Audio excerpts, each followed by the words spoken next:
Hello and welcome back to another one of Paul's beer reviews. Hope you're doing well. Today I have got an ale for you.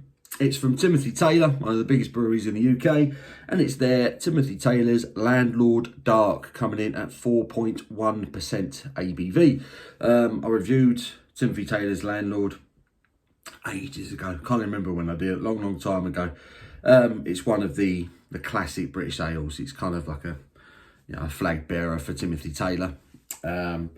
Says what it says about here.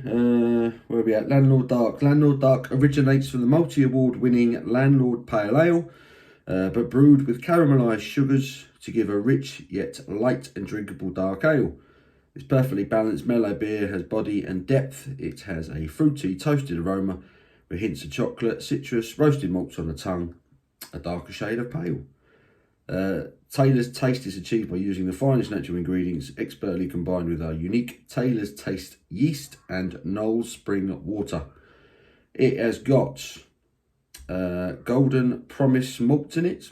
It has got Fuggles, Styrian Goldings and Goldings hops in it. It also says it's best served between 11 degrees and 13 degrees. Well, it's a bit colder than that because it's not been out in the fridge long.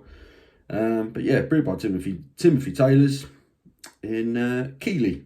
So yeah, 4.1%, 500ml bottle. I picked this one up in Sainsbury's, I believe, and I paid £1.80 for the bottle.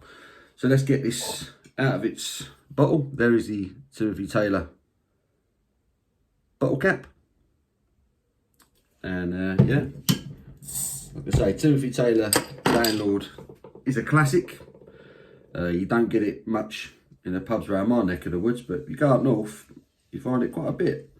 But I've never tried the dark. Always fancied it.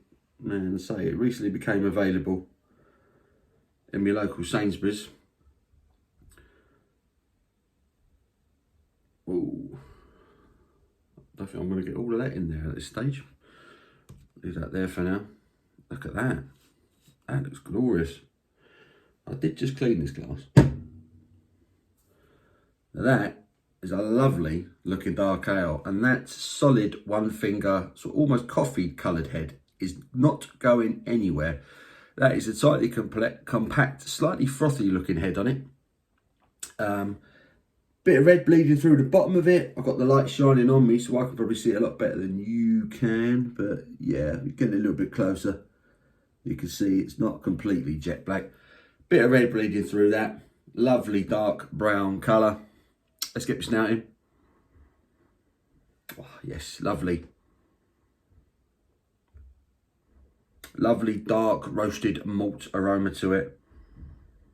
Touch of dark fruit to it. There's a bit of a zestiness to it. There's a light, slightly floral. There's a sweetness. Say slightly floral, bit of chocolate, a bit of sweet toffee, slightly caramelly aroma. It smells gorgeous, to be honest. I'm going to get stuck in. Cheers.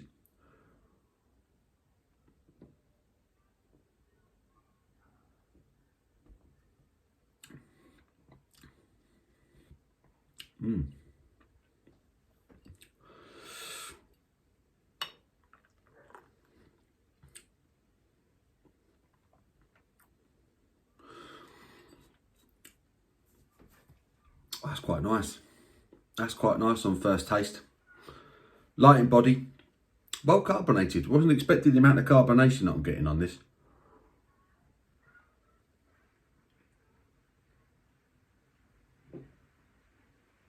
It's just started raining outside. Don't know if you can hear that. Hopefully you can't hear that. But yeah, there is a slightly sort of spicy, drying finish to this, which comes at the end of a very much dark roasted malty affair. It's slightly chocolatey.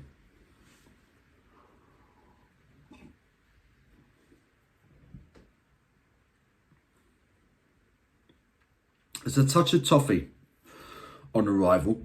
That sort of floral note I spoke of for the aroma. It comes through in the palate. There's a sort of a lightness, almost a slightly zesty touch initially. And then it becomes more of a roasted thing. There's a bit of chocolate, touch of coffee about it. Not much though, but it's definitely sort of roasted barley malt character to it.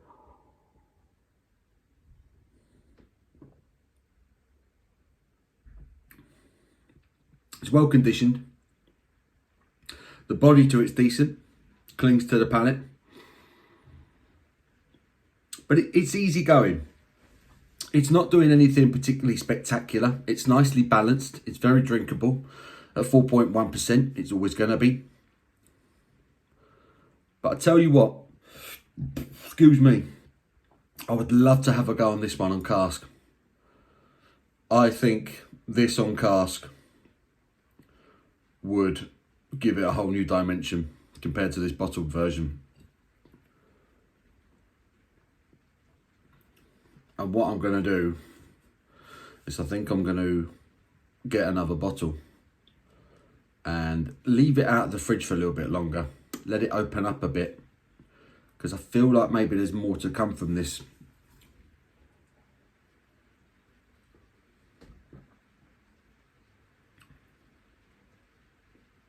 Because it's actually quite complex.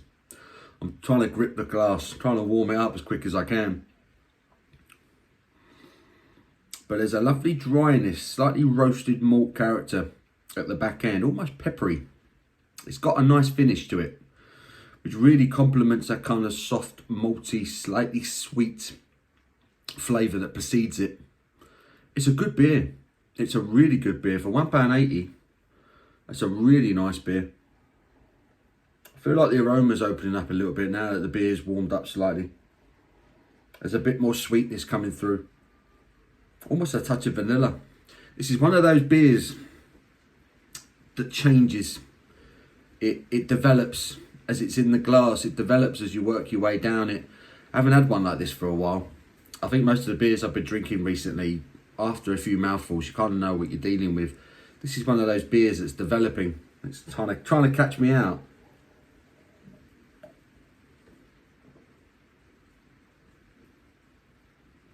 Slightly dark fruit touch.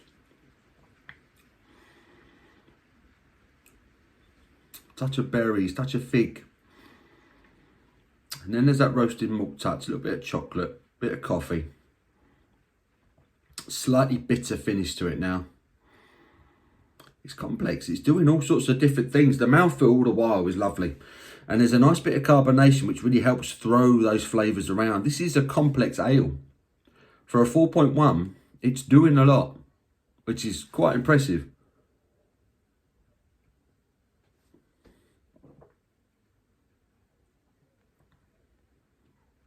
Slightly creamy.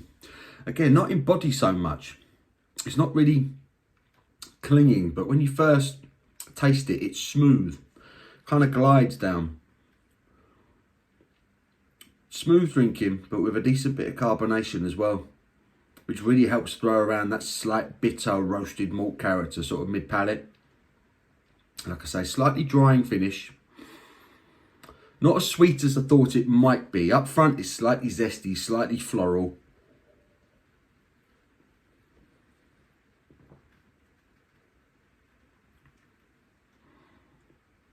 Yeah, touch of sweetness, touch of toffee. Slightly floral. Here comes the roasted malt. Bit of dryness on the back end. Yeah, it's nice. It's nicely balanced. It's very well made.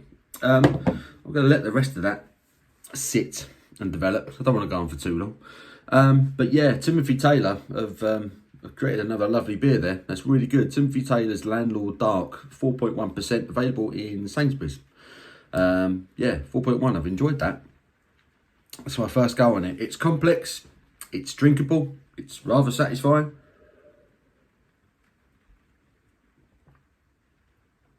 Yeah, sweet, roasted, bitter at the end.